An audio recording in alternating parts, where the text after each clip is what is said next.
A girl got up to close the curtain. At the same time, a drunken man stumbled into the room. The girl, unaware and only lightly dressed, had no idea how terrifying the next few minutes would be. After putting on a coat, she lay back down beside her boyfriend. But in the next moment, the drunk man yanked open the curtain again. Several other men followed behind. They were security workers from a drilling site, living in isolation for long periods and now emboldened by alcohol. The man approached the bed, testing boundaries. His companions watched, amused. The girl's boyfriend finally lost patience. He kicked the man off the bed, but instead of backing down, the man began provoking him further. Because they were all co-workers, the boyfriend tried to avoid a serious confrontation. He pushed him out and closed the curtain again. But the drunk barged back in, trying to pin the boyfriend down, while the others surrounded them. The girl, struggling to stand, looked one last time at her boyfriend, then made a choice. She left the tent in search of help. But this was a snowy mountain, desolate and remote. No signal, no roads. It would take at least 10 miles to find rescue, and in the sub-zero temperatures, that was nearly impossible. Not far from camp, the girl collapsed. The cold air had begun to crystallize the fluid in her lungs. Her limbs were already frostbitten,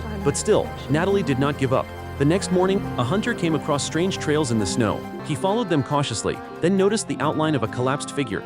Wary, he raised his rifle, but as he approached, he was stunned. The girl had frozen completely, her breath long since ceased. Most importantly, the hunter knew Natalie. Seeing the scene before him, Corey was filled with grief. He quickly pulled out his walkie-talkie to report the situation. Soon, the FBI sent a female detective to investigate the cause of death. Because the body had turned into a block of ice, a forensic expert had to perform a more detailed examination. Corey speculated that the deceased had been running continuously, and due to inhaling too much cold air, her lungs became congested.